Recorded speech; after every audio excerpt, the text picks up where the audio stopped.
Halo teman-teman semuanya yang saya hormati dan dosen pengampu mata kuliah Hukum Bisnis. Perkenalkan, nama saya Farindra Stabirama dengan NIM belakang 131. Saya mahasiswa program studi administrasi bisnis Universitas 17 Agustus 1945 Surabaya.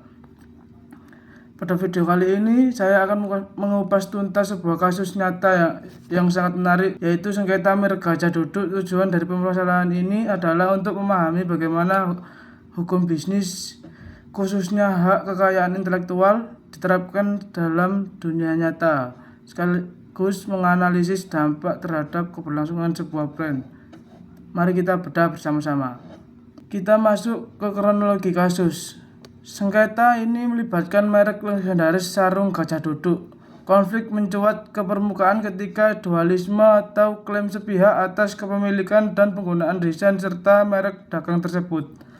Pada pihak yang bersengketa, diantaranya melibatkan manajemen internal dan mantan petinggi perusahaan yang memproduksi sarung ikonik ini.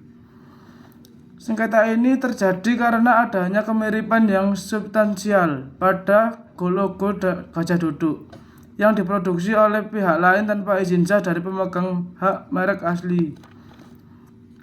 Perkembangan perkaranya bahkan tidak hanya bergulir di pengadilan niaga secara perdata, tetapi juga sempat masuk ke ranah pidana di pengadilan negeri hingga tingkat kasasi di Mahkamah Agung, di mana salah satu pihak dituntut atas pelanggaran hak merek dan penggunaan logo tanpa hak. Sekarang mari kita tinjau dari aspek hukum bisnis. Objek sengketa dalam kasus ini adalah hak eksklusif atas merek dagang dan logo gajah duduk untuk produk tekstil atau sarung. Aturan hukum yang berlaku dan menjadi acuan utama adalah Undang-Undang Nomor 20 Tahun 2016 tentang merek dan indikasi geografis. Berdasarkan pasal 1 ayat 1 UU ini, merek adalah tanda yang dapat ditampilkan secara grafis untuk membedakan barang yang diproduksi oleh orang atau badan hukum dalam kegiatan perdagangan. Di Indonesia, sistem pendaftaran merek menganut asas first to file. Artinya siapa yang mendaftarkan mereknya pertama kali secara sah ke DJKI dialah yang memiliki hak eksklusif. Mengapa sengketa ini bisa terjadi? Sengketa ini pecah karena adanya pemanfaatan reputasi merek gajah duduk oleh pihak lain merasa dimiliki hak historis atau kedekatan bisnis. Namun secara legalitas, pendaftaran merek, tindakan tersebut melanggar hak eksklusif pemegang merek terdaftar. Akibat hukum bagi para pihak sangat masif. Pihak yang dinyatakan bersalah tidak hanya dilarang menggunakan merek tersebut dan harus menarik produknya dari pasaran, tapi juga menghadapi konsekuensi hukum, pidana, kurungan, serta denda material yang tidak sedikit. Sesuai dengan ketentuan pidana hukum Undang-Undang Merek, sebagai mahasiswa administrasi bisnis, kita tidak hanya melihat pasal hukum, tetapi juga dampak ekonominya. Ada 4 dampak besar dari sengketa ini terhadap bisnis. Yang pertama, reputasi perusahaan. Publikasi sidang sengketa di media sosial menimbulkan persepsi negatif bahwa manajemen internal perusahaan sedang tidak stabil. Yang kedua, kepercayaan konsumen. Konsumen menjadi bingung di pasar karena adanya logo produk serupa dengan logo yang mirip. Hal ini memicu kekhawatiran akan produk palsu atau kualitas yang menurun. Yang ketiga, keberlangsungan usaha.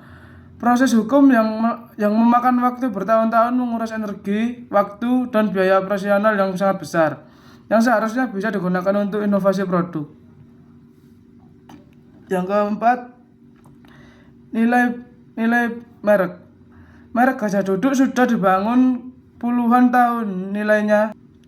Yang kelima, nilai merek gajah duduk yang sudah dibangun puluhan tahun nilainya bisa tergradasi akibat sengketa ini. Ekuitas merek melemah karena fokus pasar terpecah oleh konflik hukum. Pelajaran apa yang bisa kita ambil sebagai pelaku usaha? Yang pertama, aspek legalitas. Hukum jangan pernah diabaikan. Sebelum meluncurkan produk atau bekerja sama dengan pihak lain, Pastikan hak atas merek dan kekayaan intelektual sudah terdaftar resmi atas nama badan hukum perusahaan yang jelas, bukan atas nama pribadi secara personal yang rawan memicu konflik di kemudian hari. Yang kedua, buatlah perjanjian bisnis atau kontrak kerja sama yang hitam di atas putih dan sangat detail jika melibatkan pihak ketiga atau keluarga dalam operasional bisnis. Perlindungan HKI adalah investasi, bukan beban biaya. Kesimpulannya, sengketa merek Gajah Duduk membuktikan bahwa kekuatan hukum sebuah merek adalah pilar utama dalam mempertahankan keberlanjutan bisnis di era modern ini. Tanpa perlindungan hukum yang kuat, es non-wujud yang bernilai tinggi seperti brand dapat runtuh seketika. Demikian analisis video edukasi hari saya untuk memenuhi ujian akhir semester mata kuliah hukum bisnis. Semoga video ini bermanfaat bagi para pelaku usaha dan teman-teman semua. Terima kasih atas perhatiannya dan tetap taat hukum. Terima kasih.